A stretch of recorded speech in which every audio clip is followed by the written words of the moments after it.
It's Laura Eubanks of Design for Serenity with your succulent tip of the day. And we're back at Sunset Cliffs at Elaine's. Mangave, kaleidoscope, in distress. Remember? She let me know. Well, when we planted them, they were a little stressed. I didn't think a thing about it. And about, I don't know, 4 to 6 weeks in, I got a text from Elaine that they were just not looking good. So I came out and did a video, and remember, we excavated it, we dug it up, and I checked the roots, I checked the soil. It felt like it might be a little dry, but there was nothing happening. There was no bugs, there was no smell, there was nothing, nothing at all that I could see. And I stand by that still. I don't see anything amiss. There were ants crawling all over the one in La Jolla Shores that we looked at. But there are no ants. It smells perfectly fine. I don't see anything on the leaves. There's a little bit of scale. See, oh, there's some ants. And I see a little bit of scale right here. But I can't imagine that that's what has caused this plant to fail. Because, I mean, it's just been by inches. It's been painful, she says, to watch. And I agree, because it's still not dead, but it's on the way. Wouldn't you agree? I'm going to take this one with me to Waterwise Botanicals, and I'm going to show it to Tom and see if we can get a diagnosis, because this really concerns me. Yeah, it just seems to be this variety. I'm going to plant my dickia in this space, and then we're going to walk around and take a look at the rest of this fabulous garden, and you'll see that everything else is thriving. In the other varieties, I have a Falling Waters, a Lavender Lady, all my jaguars, snow leopards, all the other mangaves that I've planted are in all of these gardens are looking terrific. So I just don't know. Also, the guys gave her a few pups off of this plant when we planted it, that she started in a pot in the back, and they're fine. So yeah, and it's not just isolated to this one. Remember, we've got, and we'll look at it, we've got one in a pot that looks exactly like this too. Okay, so hey, little dickia. I'm not sad about bringing this over here, because unlike my garden at home that I'm leaving, I'm here all the time, so I still get to see my dickia. How about that? Stunning, right?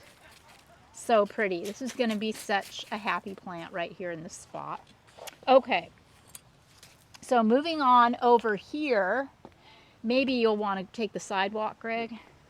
Yeah, you can kind of see as we walk over just how phenomenal everything is looking. Elaine is doing such a spectacular job of caring for everything. There's not a leaf out of place. Just beautiful. Everything looks great. Yeah, I'll go all the way around. Looking good. She's also been bothered by a skunk that has taken up residence in her garden, and she's working on some natural homeopathic ways of discouraging the skunk. She's also done a great job keeping up with the nutgrass, keeping that out. And it's a little treacherous down here. So, in looking at the failing mangave, I also noticed that this echeveria is clearly unhappy. It's not in a good spot. So there's a couple of options. We could, keep putting extra water on it, bringing watering cans down, or we can dig it up and move it somewhere where it's going to be happy and plant something else there. So that's what we're going to do. I mean, if you want to, talk about microclimates, I know this is a different variety, but look at this echeveria down here at the corner. How happy that is. That one is loving life. And just 5 feet away, This one isn't. So we're just going to move it, and I'm going to bring a mangave silver fox from the backyard in and put it there instead. So here's the other mangave that looks like crap. Poor guy. Right. Set this aside. And then in its place, I brought the Pringlei. This is the last Pringlei from my trio at home. The first one went to Joe Jean in Chula Vista. You guys in the comments are going to have to remind me where the second one went, because I cannot for the life of me remember where I planted the second one. But the third one will now take up residence here at Elaine's in Sunset Cliffs. And what a perfect choice. You know, we don't ever have to worry about watering it. And there's just a tremendous amount of softness around here. And I think this Pringlei is just going to do so well. This is just such a fun cactus. What do you think, huh? Isn't that cool?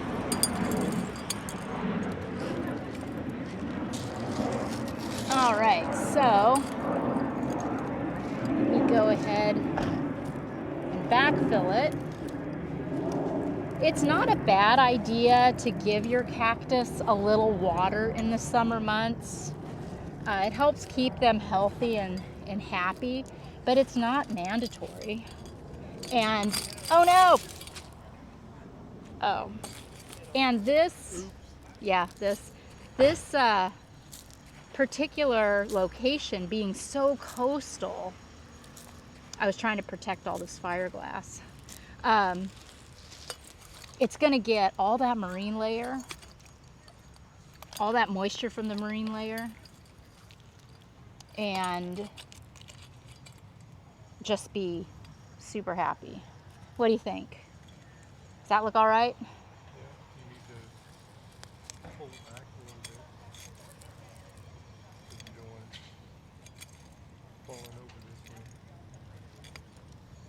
Kind of level. There we go. Is that good? Yeah. Okay, let me try this again. I can do it, you guys. I can do it. All right, so tomorrow I am going to be heading to Carmel Valley to do a maintenance at Janie's place. So I'll have Blonde Terry and Hannah there with me, and we'll be sure to bring you along. I did bring some more top dressing.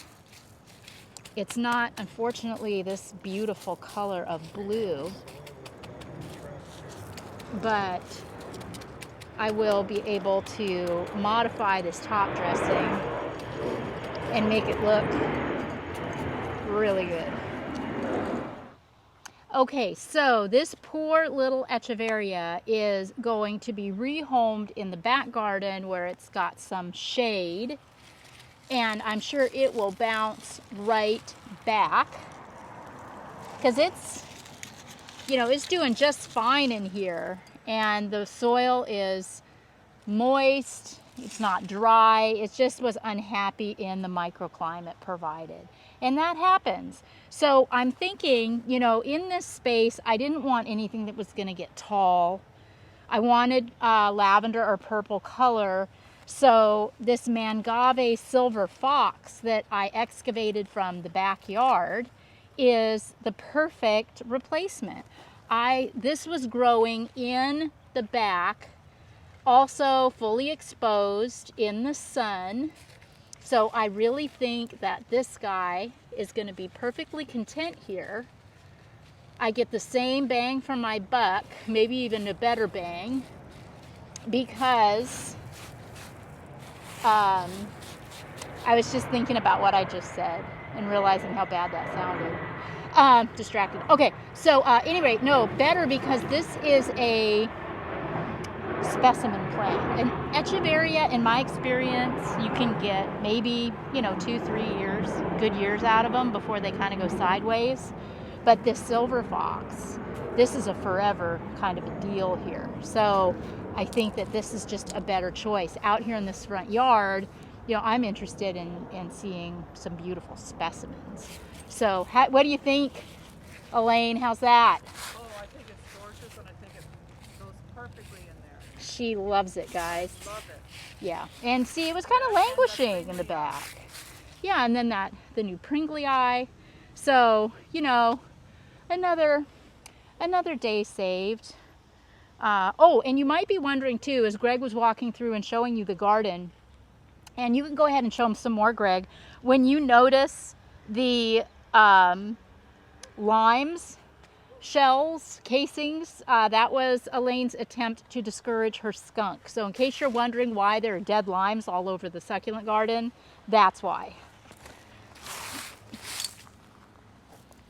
So also, anybody that's got any fun hacks for discouraging skunks, please let us know in the comments. I'm sure Elaine would be eager to hear your stories and your successes as well.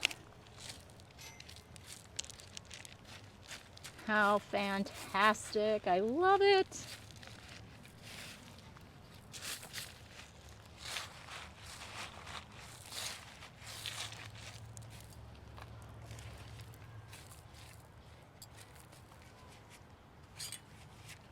Okay. Now I am going to take this poor echeveria